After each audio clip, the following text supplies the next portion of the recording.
नमस्कार, आप देख रहे हैं प्रो इंडिया टीवी न्यूज़ और इससे हम लोग वृंदावन में मौजूद हैं और वृंदावन से जुड़ी हुई चीज़ों को राधा सहचरी जी के साथ हम लोग कहीं ना कहीं एक प्रकार से वृंदावन की यात्रा भ्रमण पर हैं।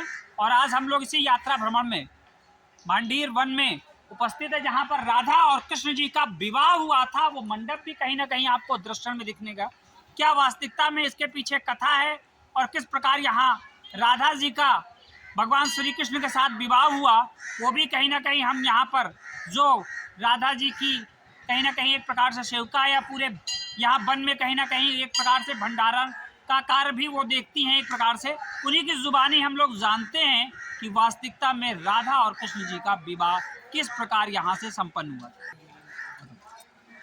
नमस्कार, राधे राधे।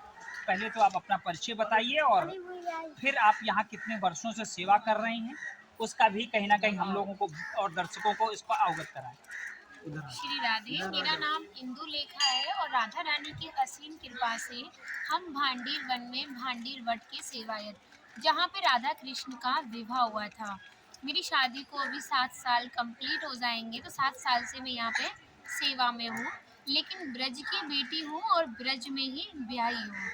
और यहाँ पर भांडीर वन में एकमात्र लीला नहीं है, अनेक लीलाएं हैं। सबसे जो मेन और प्रथम लीला है वो राधा रानी के विवाह की है, जिसके लिए हमारा भांडीर वन भी विख्यात हुआ।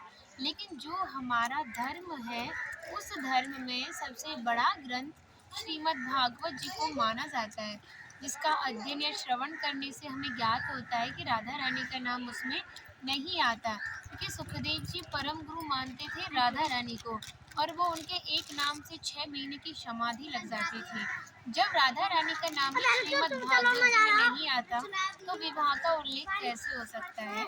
लेकिन जिस भांडीर वट के नीचे आप खड़े हो, इसका श्रीमद् भागवत जी में प्रमाण मिलता है। 10वें स्कंद के 18वें अध्याय में एक 22वां श्लोक आता है कि बृहंतो बाहि मानस्य चार यंत्रस्य गोदनम भांडीरकम नाम वटम जम्बू कृष्णा प्रोगम। यानी ये जो वट वृक्ष था कृष्ण कालीन में इतना विशाल था द्वापर युग में कि 4 योजनों में फैला हुआ था। पिछले टाइम में पुल नाव इत्यादि नहीं होते थे, तो ठाकुर जी ने की शाखाओं पर चढ़ के यमुना महारानी को पार कर जाते थे। और मान्यता बताई जाती है कि ठाकुर जी की जो 9 लाख गाय थी, इसी भांडीर वट के नीचे बैठ के ही विश्राम करती थी। तो माता जो भी प्रसादम रखती थी, सभी ग्वालवाल एकत्रित होकर दोपहर का भोजन भी लेते थे। यहाँ पर भांडीर वन में सबसे बड़ा विशेष फल प्रसादी का बताया गया है, क्योंकि ऐसी भी मान्यता दी जाती है कि आप कभी किसी विवाह में जाते हो तो बिना प्रसाद के नहीं आते, आप तो राधा रानी की विवाह स्थली आए हो। यहाँ पर जो दुर्वासा मुनि थे, जो कि दूब घास का ही पान करते थे, हमारी जो ब्रजांगनाएं थी, ब्रज गोपिकाएं थी, उन्होंने इसी भांडीर वट के नीचे 56 प्रकार का उनको व्यंजन खिलाया था। और यहाँ पे राधा कृष्ण में भी मल्ल युद्ध हुआ था। उसमें ये तय किया गया कि जो भी हारेगा उसको भंडारा करना होगा। तो जब हमारे ठाकुर जी राधा रानी से मल्ल युद्ध में हार गए थे, तो ग्वाल वालों के साथ मिलकर यहाँ पर भंडारा किया। उसी के नाम पर स्थान का नाम भांडीर वन पड़ा। यहाँ पर ठाकुर जी ये जो नित्य प्रतिदिन गाय चराने के लिए भांडीर वन में आते थे, तो जो उनकी ब्राह्मण पत्नियां थी, यज्ञ पत्नियां, वो नित्य ठाकुर जी को भोजन प्रसादी खिलाने के लिए भांडीर वन में आती थी। और आदि वराह पुराण में भी इस स्थान का दिव्य वर्णन मिलता है। उसमें आता है एकादशंतु भांडीरम, ब्रज में 12 वन और 24 उपवन। तो जो 12वां वन, वनों का मेन केंद्र हमारा वृंदावन है, और जो 11वां वन वो हमारा भांडीर वन है। फिर कहा था योगी नाम प्रियम उत्तमम, संत महात्माओं को, योगियों को ये वन अति प्रिय है। फिर कहा था तस्य दर्शन मात्र, इसके दर्शन मात्र से ही नरो गर्भ न गच्छति, दोबारा किसी भी गर्भ की प्राप्ति नहीं होती। फिर कहा था भांडीरम समन प्राप्य बनानम वनम उत्तमम, यानी ये जो भांडीर वन है, ये सभी वनों में सबसे उत्तम और श्रेष्ठ वन है। फिर कहा था श्री वासुदेवम ततो दृष्टवा पुनर्जन्म न विद्यते, जो भी भक्त भांडीर वन में प्रवेश करता है उससे वासुदेव जी का दर्शन पाता है, पुनर्जन्म गर्भ यातना से मुक्त हो जाता है। और राधा रानी ने भी स्थान के बारे में बहुत ही दिव्य बात कही थी। कहा था जो भी गुप्त वृंदावन आएगा वो मोक्ष को प्राप्त होगा। तो कान्हा बोले तुम इतनी बड़ी बात को कह रही हो, लोग पाप करेंगे और सीधे दौड़े भांडीर वन चले जाएंगे, कि आपने तो मोक्षधाम ही भांडीर वन को कह दिया।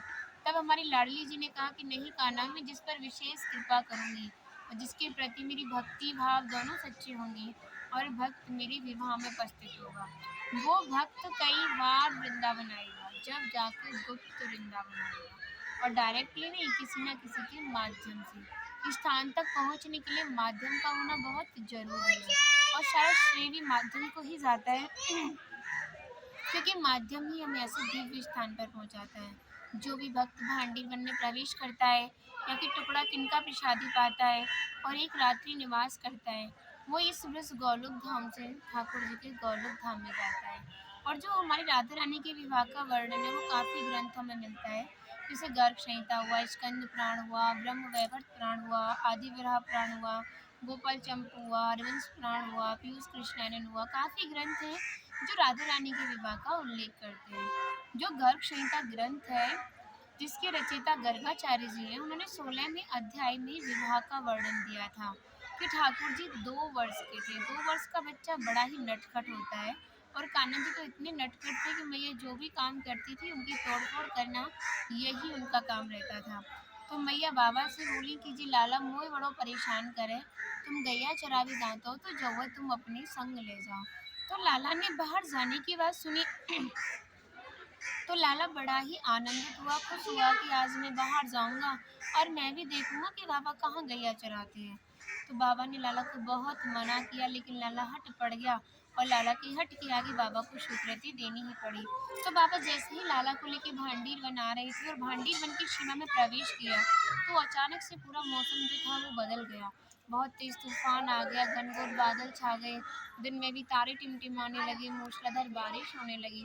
तो बाबा डर गए और इसी भांडीर वट की आड़ लेके छिप गए और कहने लगे देख मैंने तोते मना करे तू मानो नहीं, अभी मौसम कैसो और मौसम कैसो हैगो।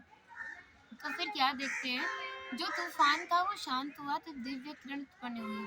उस किरण में से उस किरण का तेज इतना था कि हजारों सूर्यों के समान था, जिस कारण नंद बाबा की आंखें बंद हो गईं क्योंकि हम लोग तो एक सूरज की तरफ भी नहीं देख पाते। प्रकाश शांत हुआ, नंद बाबा ने अपनी आंखें खोली तो एक सुंदर कन्या का दर्शन पाया। तो बाबा बहुत ही आश्चर्यचकित हुए कि अभी तो तूफान था, लाली तू कौन है, कहाँ से आई है, अपना पूर्ण परिचय दे। तो राधा रानी ने अपना नाम वन सखी बताया और बोली बाबा आपको भयभीत देखता हुआ आपके पास आई हूँ।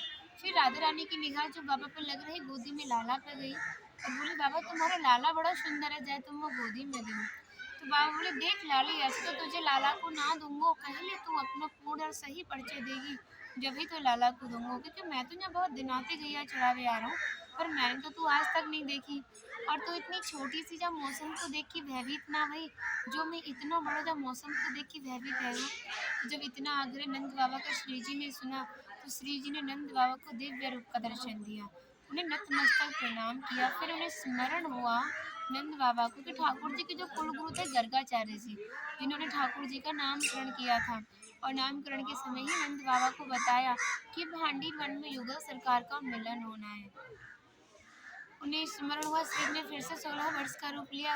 बाबा बोले ले लाली तू अपने प्राणनाथ को संभाल, जो तूफान आयो जाते मेरी 9 लाख गाय इधर उधर हो गई हैं, उन्हें मैं ढूंढ के लाता हूँ, जो तेरा मनोरथ है वह पूर्ण करके लाला घर पहुँचा दियो। इतना कह के बाबा आगे प्रस्थान करते हैं। तो हमारे श्री जी ने ही ठाकुर जी को किशोर अवस्था रूप धारण करवाया था और इसी भांडीर वट के नीचे हमारी ब्रह्मा जी ने विवाह संपन्न कराया था।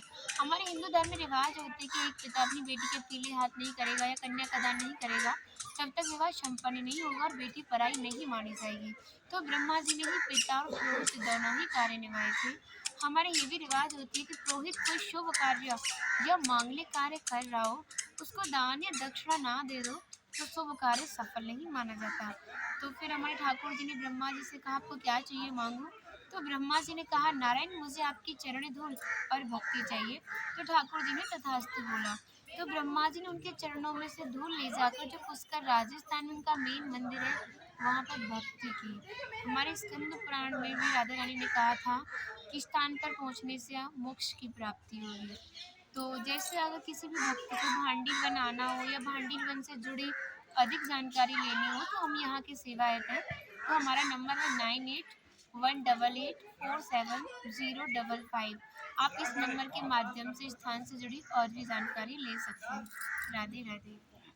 कुछ चीज़ें तो स्पष्ट हो गई अपने आप में कि इस वन में का नाम एक प्रकार से तब तक सार्थक नहीं हुआ जब तक कि यहाँ पर भंडारा नहीं हुआ। यानी कहने का मतलब है कि जब तक एक प्रकार से प्रभु ने यहाँ पर एक रचना नहीं की, और उस रचना में सबसे बड़ी सहायक हमारी राधा जी रहीं, जिनके कारण ये और यहाँ का आसपास का वृंदावन, क्योंकि राधा जी का दूसरा नाम वृंदा ही था एक प्रकार का, और चूंकि यहाँ आसपास जंगल था और उस तरह का वातावरण था, आप उसी वातावरण में आज हम लोग राधा कृष्ण विवाह जहाँ स्थल है उस स्थल पर भी हैं। बने रहे प्रौंडिया टीवी न्यूज के साथ। धन्यवाद।